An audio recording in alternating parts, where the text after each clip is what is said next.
Video, we're going to talk about developing a total compensation strategy. And I really like this graphic from chapter 2 that goes through that process in 4 steps. Your first step is going to be assessing the total compensation implications. This is really looking at your total compensation strategy or your system within the environment or the context in which you're working and in which you're implementing it. So you're going to look at things like your business strategy, your HR strategy, the culture and values of your company, the social and political context in which you're working, which could be one context in one state, in a certain country, that sort of thing. The second step is to map that total compensation strategy. And this is where you go back to that pay model in chapter 1. And you look at the different pay decisions that your company has made around the compensation model that you're going to use, or your compensation strategy. And then you're going to map those to make sure that they're aligned with the implications that you came up with in this first step. Then you're eventually going to implement the full strategy that you've come up with. And then your fourth step is to reassess and realign that strategy as things are changing, or if when you've implemented your strategy, it's not working as well as you thought it would. So in your first step, you're assessing the total compensation implications, and you're really looking at the industry in which your organization operates and how it intends to compete within that industry. So what is your business's strategy, and how are you going to implement that using your compensation strategy? So you're going to want to gauge the underlying dynamics in your business. And this is where you would do an assessment of your business's like strengths, their weaknesses, challenges, opportunities. There are different ways to do this analysis. When you take the capstone strategy course, you will learn a few of the ways to do this, but this is something that businesses do so they can get a sense of what they look like, what they're bringing to the table in terms of competing with other organizations in their industry. But it also helps them understand where are their weaknesses so they can use their compensation strategy to really enhance those strengths and to perhaps make up for some of the weaknesses they have. You want to make sure that you have different compensation strategies with different business strategies. So if you're a Disney, for example, you're going to want to make sure your compensation strategy for each of your business units aligns with the strategy for that business unit, because each of those business units is competing in a different industry. And so they have different competitive dynamics going on.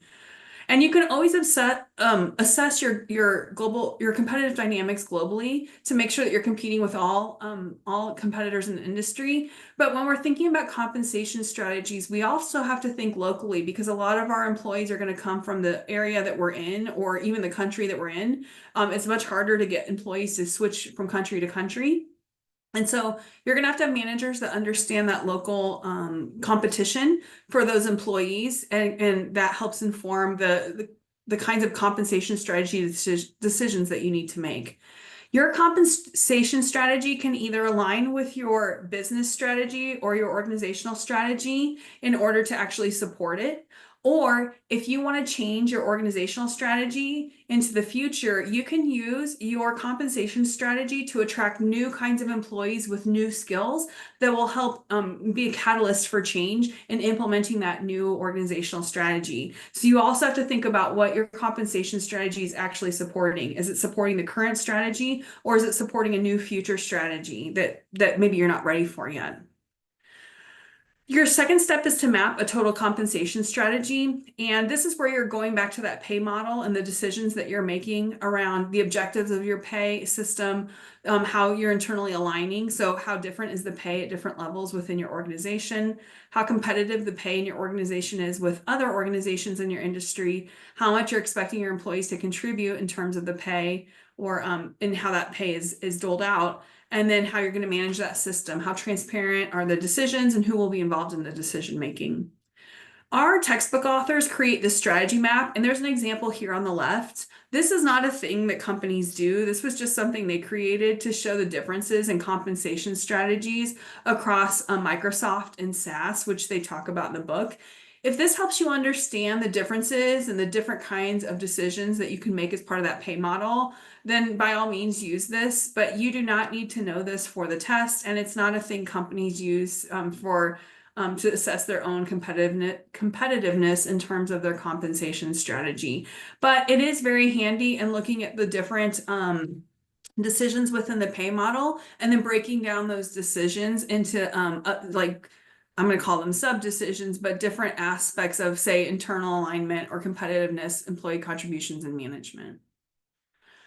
Your third step is to implement the strategy. So that means designing and executing a compensation system. This may mean you can use what you currently have. It could mean that you have to get updated systems. So you might need a new HRIS, which is a human resource information system that can keep compensation information, performance evaluation information. It can keep data analytics so you can see how things are progressing in terms of attracting the kinds of employees you need.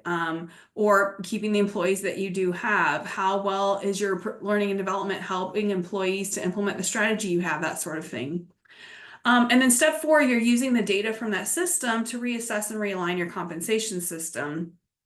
So your compensation strategy will constantly have to be realigned a little bit, maybe from quarter to quarter, every 6 months or every year, because the conditions in which you're competing just change. The organizations that you compete against are changing, their dynamics are changing.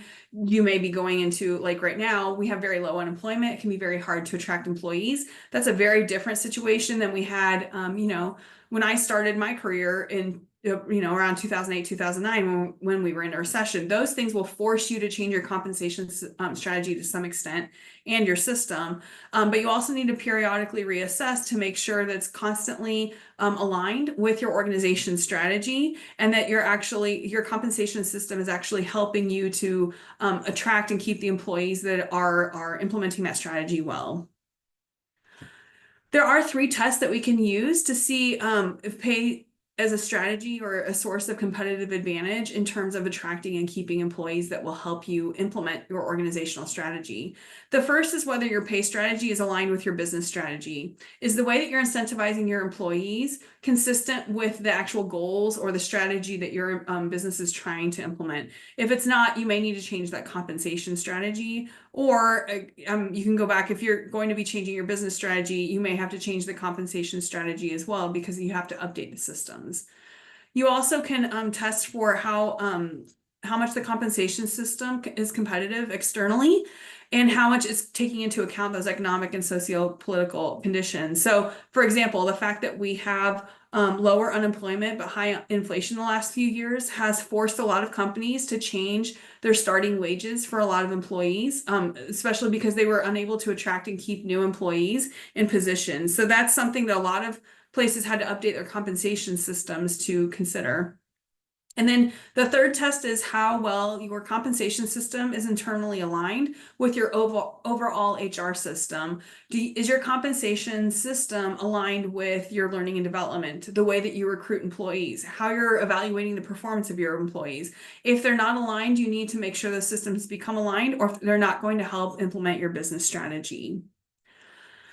Some believe that the only thing that really matters about strategy is how different your strategy is from everyone else's. So your compensation system or compensation strategy is really there to simply differentiate itself from other competitors' compensation strategies. If your pay system's really simple, the idea is that any competitor could copy it really easily. And then what advantage do you have? If you're offering the same thing as someone else in the industry, there's no reason that an employee should take a job in your business over a job in their business, because there's really no difference. So the people who believe in this think that how that pay system is managed is what's really the key. So you can have exactly the same compensation strategy as one of your competitors. But if you're more transparent, if you give your employees a voice in how the decisions are made around that compensation strategy, that could be the key to attract the employees that you really want to help you implement the organizational strategy that you have. Another way to make that compensation strategy difficult to imitate or to copy is to align it really well with your HR systems. If your overall HR strategy is very well aligned to your compensation strategy, that means that your competitors have to change each part of their HR strategy to align with yours in order to copy the system that you have and to make that competitive strategy as effective for them as it is for you. And that would mean that they have to change the way they recruit, how they onboard their employees, how they develop their employees, how they're evaluating performance. All of those areas of HR have to be aligned then, and that's very difficult to do and can be very expensive and time consuming.